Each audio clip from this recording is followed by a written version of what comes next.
অন্য টিভিটোলৈ আপোনালোক সকলোকে স্বাগতম জনাইছোঁ।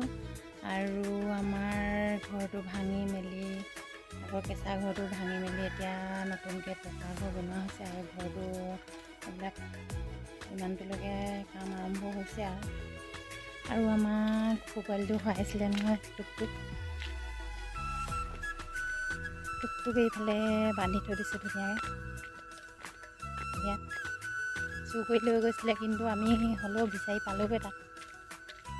টুকটুক টুকটুক টুকটুক জিভা উলিয়াই ৰ'দত বেছিকৈ থাকিবই নোৱাৰি।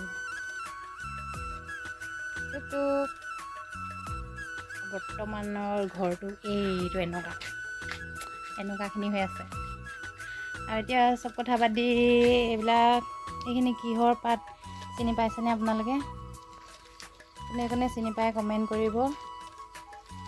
এইখিনি পাত মই এতিয়া এইফালে গাহৰি মাংস লৈছোঁ আৰু ধুনীয়াকৈ পিঁয়াজ ৰচুন আদা খুন্দি লৈছোঁ, জলকীয়া আলুগুটি এইখিনি দি আৰু গাহৰি মাংসৰ লগত এই পাতখিনি দি বনাম। এতিয়া কেনেকৈনো বনাওঁ ভিডিঅ'টো প্ৰথমৰ পৰা শেষলৈকে চাই থাকিব।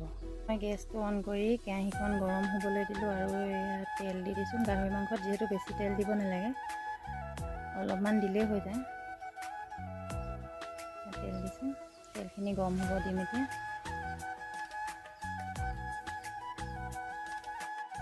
মই তেলখিনি গৰম হ'বলৈ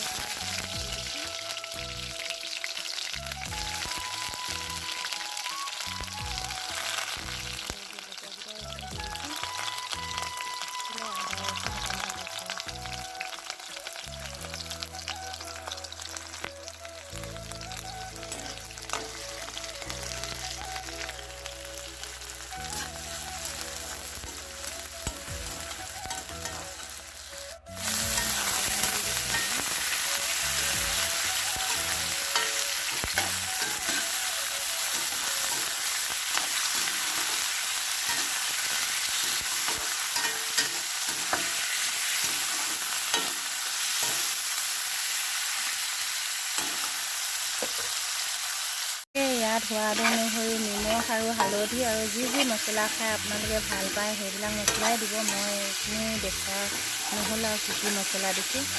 যোনখিনি সচৰাচৰ ব্যৱহাৰ কৰি থকা হয় সেইবিলাক মছলাই দিছোঁ।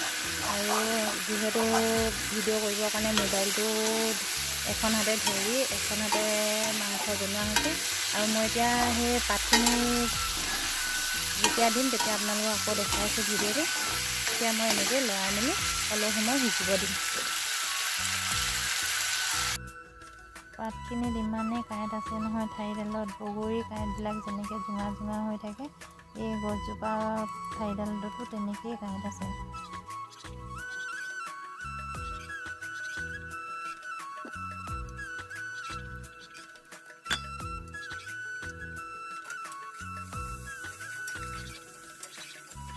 পাতখিনি কাটি হৈ গ'ল, কটাৰীখনে দুটুকুৰাকৈ কাটি ল'লোঁ পাতখিনি।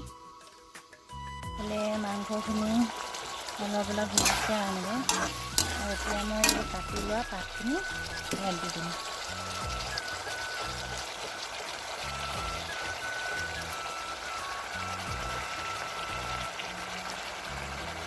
আপোনালোকেও কেতিয়াবা মাংসৰ লগত এই পাতবিধ দি খাবচোন বাৰু। এই পাতখিনি যে বজাৰত প্ৰায় ওলায়েই। আমাৰ এইফালে বজাৰত নাগিনীবিলাকে খুব আনে এনেকুৱা পাতবোৰ।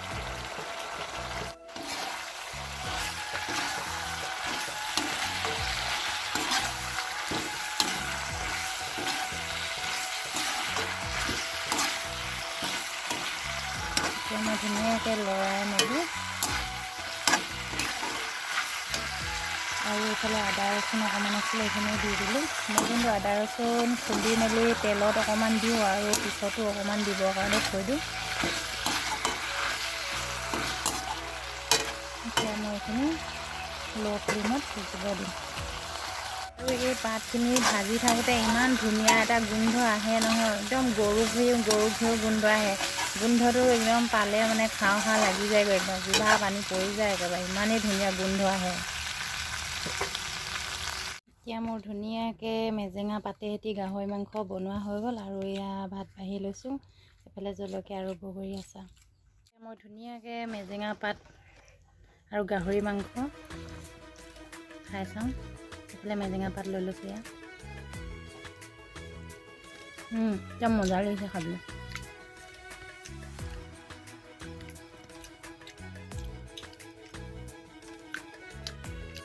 ঘিউ ঘিউ গোন্ধাই গৈছেগৈ।